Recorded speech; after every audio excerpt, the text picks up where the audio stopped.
Eh bien, bonjour, chers visiteurs du futur. Nous sommes le 26 mars 2014. Alors, cette vidéo s'adresse à des personnes du futur. On dirait que c'est un peu curieux, mais c'est vrai que c'est curieux. Il y a quelques semaines, j'ai eu un message, un mail un petit peu curieux, d'un certain Maxime F. Enfin, Maxime, ça peut être aussi une fille, une demoiselle, une dame. C'est pas forcément un monsieur, Maxime. Et c'était peut-être son pseudo. Alors ce Maxime F m'a laissé un message avec une vidéo en exemple où il me proposait cette idée d'essayer de contacter des gens du futur. Peut-être vous, hein, n'est-ce pas? Alors, il avait peut-être vu quelques-unes de mes vidéos, de mes pages de site qui parlent toujours d'OVNI, des recherches que je fais autour du Soleil grâce aux belles images que nous propose la NASA, grâce au télescope de la NASA, de l'ESA, des Japonais, des Chinois. Il y a vraiment tout un choix sur Internet qui nous permet d'aller voir très loin. Et aussi, sans doute, a-t-il vu mes vidéos qui parlent de la Terre creuse, de mes études de théologie, de mes rapports à Dieu. Enfin, tout un tas de choses qui pourraient peut-être l'intéresser. Et puis, il m'a écrit ceci, il m'a écrit ce petit mot.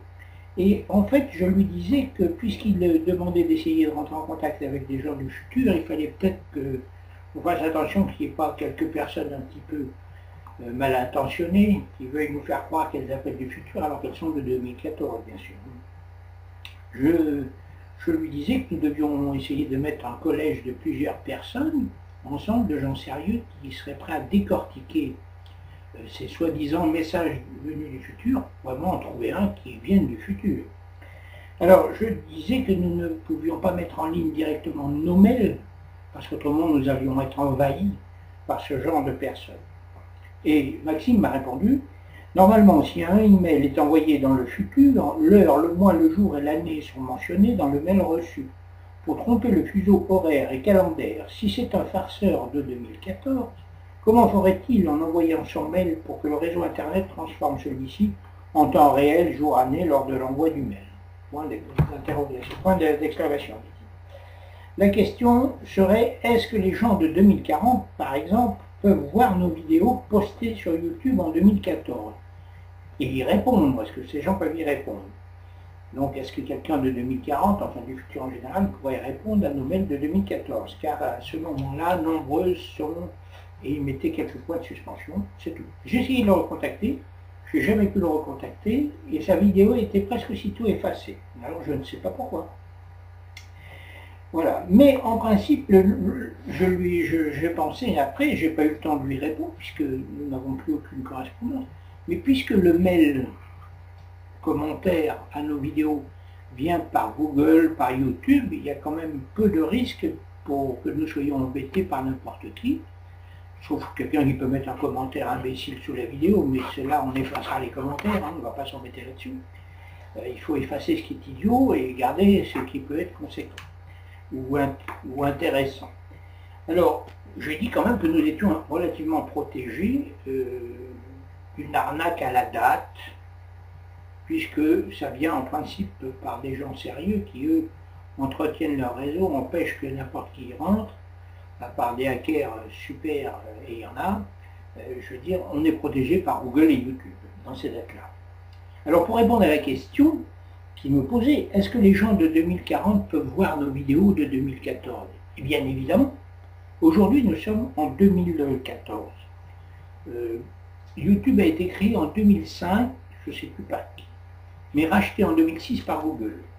Donc depuis 2005-2006, les vidéos qui sont en ligne depuis cette époque, on peut encore les voir. Peut-être pas toutes, certaines ont été effacées. Mais il n'y a pas de raison qu'en 2014, on ne voit pas, puisqu'on voit les vidéos de 2006 et toutes celles depuis cette époque, on peut y mettre un commentaire. Moi, je peux très bien aujourd'hui mettre sur une vidéo de 2006, écrire, je suis le 26 mars 2014, un baratin sur une vidéo de 2006. Donc le gars qui vient de 2040, le voyageur du futur, le visiteur du futur, il est un petit peu comme nous. En fait, bon, il est présent en 2040, mais il est notre futur à nous. Et aujourd'hui, je suis le futur du gars de 2006, mais je peux encore écrire un commentaire sur sa vidéo de 2006. Là, on est d'accord, il n'y a pas de souci. Hein. Donc, le problème, en fait, il vient pas de là. Je vais regarder un petit peu ce que j'avais écrit.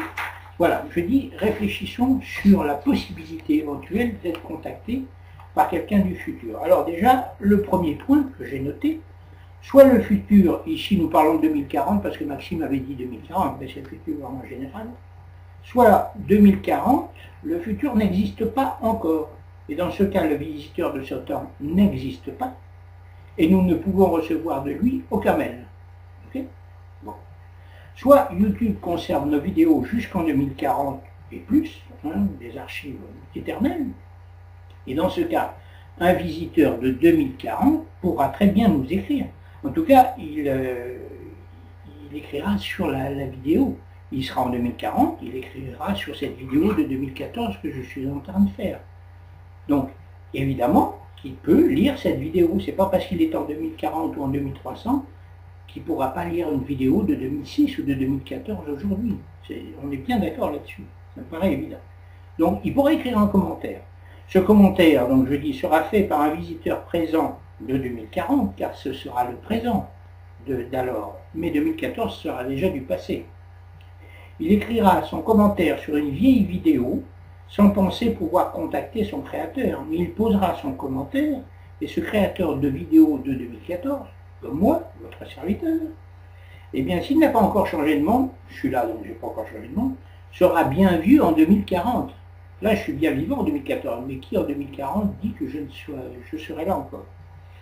J'ai 63 ans aujourd'hui, donc en 2040, je serai un petit peu plus avancé quand même.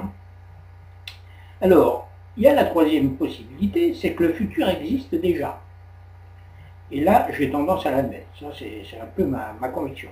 Mes recherches personnelles, à mon modeste niveau, dans un peu tous les domaines de la science, me confortent dans cette idée. Les physiciens et philosophes, les chercheurs de notre époque ont l'esprit ouvert à cette éventualité. C'est-à-dire que le futur existe. Ok? Il est déjà. Si nous admettons que 2040 existe déjà, nous allons recevoir le commentaire d'un visiteur de cette année 2040 par mail sur notre vidéo de 2014, sur la vidéo que je suis en train de vous présenter. J'espère que vous allez m'écrire. Il va devoir nous prouver qu'il vient bien de 2040, ce visiteur. Ah, comment faire? C'est là qu'il faut quand même cadrer les preuves, quoi.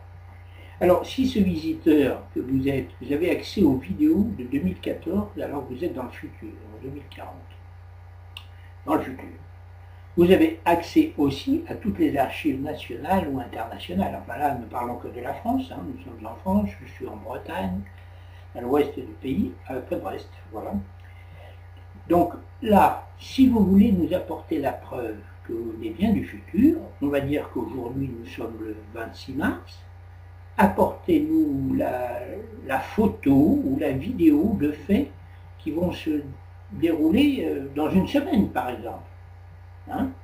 Si aujourd'hui, 26 mars, on ne sait pas ce qui va se passer dans une semaine, si vous nous apportez la une du Figaro, du Paris Match, du Monde, du François, peu importe, un canard français d'aujourd'hui, si vous nous apportez une semaine avant que ça paraisse la photo de la une de ce journal, quand nous serons à la date dans une semaine, nous allons acheter ce canard-là tout de suite, ce journal. Eh bien, nous verrons si la une est exactement la même que celle que vous nous avez envoyée une semaine plus tôt. Dans ce cas-là, nous dirons, vous venez du futur, parce que vous avez le journal du futur. Alors évidemment, il ne faudra pas le faire que sur un journal. Il faudra le faire sur un journal dans une semaine, ou 2 journaux, par exemple, et puis un journal ou 2 journaux, ou 3 journaux différents, mais dans 15 jours, disons à la 2e semaine. Tout ça envoyé en un seul envoi, à nous d'attendre avec le plus grand plaisir que vous ayez apporté la preuve que, en fait, nous allons avoir ce journal qui va nous sortir dans les kiosques. Comprenez? Bon, voilà. Donc je dis que 2040, on parle de 2040 parce que Maxime avait dit 2040, mais c'est le futur en général. Donc, mais si nous admettons que le futur existe déjà, comme le présent, je crois qu'il va falloir admettre que le passé existe encore. Ok? Bon. Nous allons aussi admettre que le temps ne passe pas. On dit tous que le temps passe, enfin c'est des expressions comme ça. Mais moi j'ai pas l'impression, bon je ne suis pas le seul, mais j'ai pas l'impression que le temps soit passant. J'ai l'impression que le temps est une constante. On lui a donné le nom de temps parce qu'il fallait bien l'appeler, quoi. Mais ce n'est pas le temps qui passe, ce sont peut-être les événements qui se déplacent dans le temps. Dans un sens ou dans l'autre. Hein. Okay. Le temps n'est pas cyclique, hein, sinon il se mordrait la queue en reviendra en arrière. Dans le présent, on mangerait le futur mangerait le présent, ainsi de suite. Mais je pense plutôt que ce n'est pas le temps qui passe, le temps est une constante linéaire et les événements se déplacent dans le temps. Enfin, quand je dis linéaire, je vais dire une ligne droite, mais c'est pas une ligne droite qui bouge, hein, c'est une ligne droite et les événements se déplacent dedans. Okay, c'est ma façon de penser. Alors, chers visiteurs du futur, je vous invite à m'écrire. Je suis impatient de vous lire, évidemment. Hein. Et bien, j'espère que ça arrivera un jour. Alors, je ne sais pas comment vous allez faire pour nous écrire. Peut-être que cette vidéo ne va jamais accueillir le moindre commentaire. Peut-être que le futur n'existe pas. Enfin, si vous avez une machine à voyager dans le temps, je vous invite à venir manger un bon homard breton quand vous voulez. Hein. Allez, je vous salue.